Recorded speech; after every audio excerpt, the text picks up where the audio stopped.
भक्तजनों, सादर जय श्री कृष्णा। हमारे यूट्यूब चैनल पर आप सभी का बहुत बहुत स्वागत है। मैं श्रावणी चौबे, आप सभी भक्तजन मेरा प्रणाम स्वीकार करें। आज हम आपको गुप्त नवरात्रि आषाढ़ मास के शुक्ल पक्ष की गुप्त नवरात्रि की ज्ञानमयी और पुण्यमयी कथा सुनाने जा रहे हैं। इस कथा को अंत तक सुनिएगा और ज़्यादा से ज़्यादा लोगों को शेयर भी कीजिएगा। हमारे चैनल को सब्सक्राइब कीजिएगा और इस वीडियो को एक लाइक अवश्य कर दीजिएगा। हमारी तबीयत थोड़ी खराब है, इसलिए आवाज़ में कोई भी परेशानी आ जाए इसके लिए क्षमा कर दीजिएगा। गुप्त नवरात्रि से जुड़ी पूजा नियम, शुभ मुहूर्त की वीडियो हमने पहले से ही अपलोड करके रखी है। कृपया आप लोग उस वीडियो को भी देखें और अपना आशीर्वाद हमें प्रदान करें। साल में 4 नवरात्रि आती है। सबसे पहली नवरात्रि होती है चैत्र माह की नवरात्रि, जिसको वासंतीय नवरात्रि कहा जाता है। और जो दूसरी नवरात्रि आती है वो आषाढ़ मास के शुक्ल पक्ष में आती है। उसको आषाढ़ मास की गुप्त आषाढ़ी नवरात्रि कहा जाता है। और तीसरी नवरात्रि जो आती है वो आश्विन मास के शारदीय नवरात्रि होती है अथवा कुवार की नवरात्रि कहा जाता है। इसी नवरात्रि का व्रत करके श्री राम ने रावण वध किया था और माता सीता को मुक्त कराया था। और जो अंतिम नवरात्रि आती है वो है माघ मास के शुक्ल पक्ष की नवरात्रि। इस नवरात्रि को माघ मास की गुप्त नवरात्रि, माघी नवरात्रि के नाम से भी जाना जाता है। प्रत्यक्ष नवरात्रि यानी कि आश्विन मास की नवरात्रि और चैत्र मास की नवरात्रि को माता की नव दुर्गा रूपों की पूजा की जाती है। और गुप्त नवरात्रि में माता के 9 दुर्गा रूप और महादश विद्या रूप की पूजा विशेष तौर पर की जाती है। प्रत्यक्ष नवरात्रि में आप पूजा सबके सामने कर सकते हैं, सबको बता सकते हैं कि आप व्रत कर रहे हैं। किंतु गुप्त नवरात्रि में व्रत करने वालों को गुप्त रूप से व्रत करना चाहिए। इसका नाम ही गुप्त नवरात्रि है, इसलिए सभी साधकों को गुप्त रूप से माता की पूजा अर्चना करना चाहिए। अब हम आपको गुप्त नवरात्रि की पुण्यमयी और ज्ञानमयी कथा सुनाने जा रहे हैं। इस कथा को अंत तक सुनिएगा और ज़्यादा से ज़्यादा लोगों को शेयर भी कीजिएगा, जिससे सभी को इस कथा की पुण्य लाभ प्राप्त हो सके।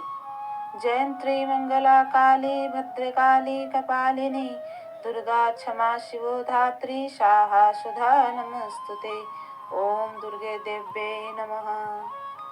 इस नवरात्रि में आप दुर्गा चालीसा का पाठ, दुर्गा सरस्वती का पाठ करें और साथ में सिद्ध कुंजिका स्तोत्रम का पाठ अवश्य करें।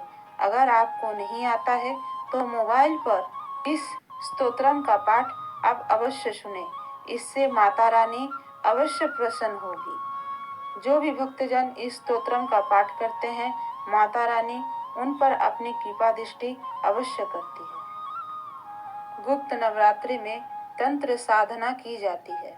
गुप्त नवरात्रि में की हुई तंत्र साधना जल्दी ही फलित हो जाती है, इसलिए हर तंत्र साधकों को गुप्त नवरात्रि की व्रत अवश्य करना चाहिए। गुप्त नवरात्रि का व्रत गुप्त रूप से किया जाता है।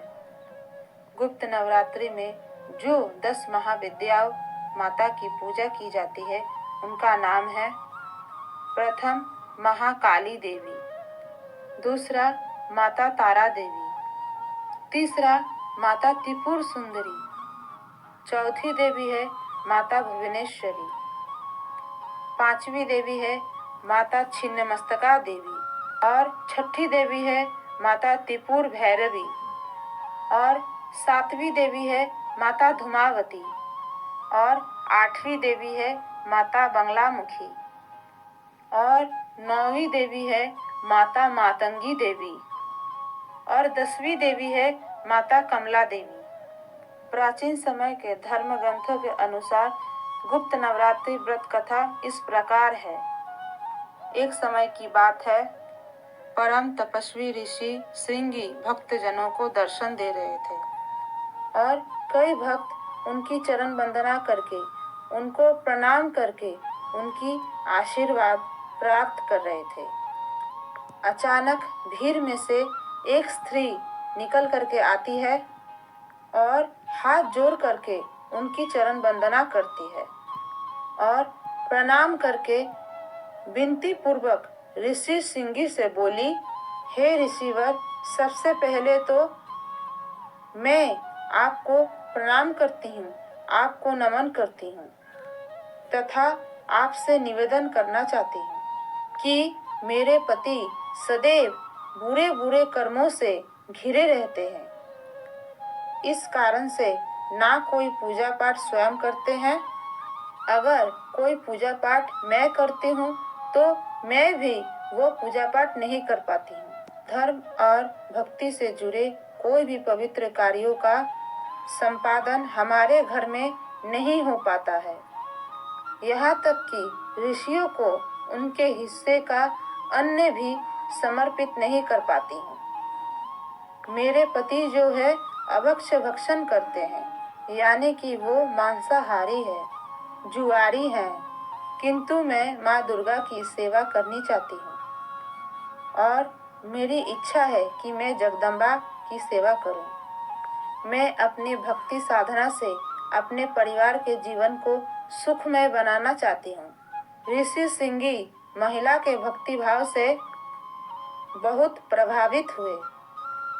ऋषि ने उस स्त्री को आदर पूर्वक उपाय बताते हुए कि वासंती और शारदीय नवरात्रि से तो आम जनमानुष परिचित है, किंतु इसके अतिरिक्त 2 नवरात्रि और भी होते हैं जिन्हें गुप्त नवरात्रि कहा जाता है। ऋषि सिंगी ने कहा कि प्रत्यक्ष प्रकट नवरात्रि में 9 दुर्गा रूपों की पूजा होती है और वैसे तो गुप्त नवरात्रि में भी 9 देवी 9 दुर्गा रूपों की पूजा की जा सकती है, किंतु गुप्त नवरात्रि में माता के 10 महाविद्या रूपों की पूजा विशेष स्तर पर की जाती है। इन नवरात्रों की प्रमुख देवी स्वरूप का नाम सर्वेश्वरी कारिणी देवी है। अगर ये गुप्त नवरात्रि में कोई भी भक्त माता सर्वेश्वरी कारिणी देवी का विशेष पूजन अर्चन करे तो निश्चय ही उसके जीवन में माता की कृपा की बरसात होती है और सर्व कार्य सिद्ध हो जाते हैं और उसके जीवन को सफल बना देती है। ऋषि सिंगी ने आगे कहा कि लोभी, कामी, वेसिनी, मांसाहारी अथवा पूजा पाठ ना कर सकने वाले व्यक्ति भी अगर गुप्त नवरात्रियों में माता की पूजा करता है तो उसे जीवन में कुछ और पूजा पाठ, व्रत, जप, तप, नियम पालन करने की आवश्यकता नहीं पड़ती। केवल गुप्त नवरात्रि के व्रत से ही साधक को सब सिद्धियां प्राप्त हो जाती है। श्रृंगी ऋषि ने उस महिला को गुप्त नवरात्रि का सारा विधान बताया, पूजा की सारी विधि उसको समझाई और कहा कि बेटी, तुम पूरी श्रद्धा से माता सर्वेश्वरी कारिणी की 9 दिन तक पूजा आराधना करना, जिससे तुम्हारे घर परिवार में निश्चय ही सुख, शांति, समृद्धि आएगी। समस्त विधि विधान जान करके वह महिला अत्यंत प्रसन्न हुई तथा ऋषि सिंगी को उसने प्रणाम किया और प्रणाम करके श्रद्धा पूर्वक उसने आषाढ़ मास के शुक्ल पक्ष के प्रतिपदा को अपने घर में कलश की स्थापना की और उसके बाद नियम पूर्वक माता सर्वेश्वरी कारिणी देवी का पूजन पाठ और व्रत किया और गुप्त नवरात्रि में वह थी 10 महाविद्या रूप की भी पूजा की और अंत में माता जगदम्बे भगवती दुर्गा सर्वेश्वरी कारिणी देवी उस पर प्रसन्न हो गई और प्रसन्न होकर उसको दर्शन दे दिए और पूछा कि बेटी, मैं तेरी पूजा से, तेरी आराधना से, तेरी भक्ति से बहुत प्रसन्न हूँ। मांग, क्या चाहती है? मैं तुझे क्या वरदान दूँ?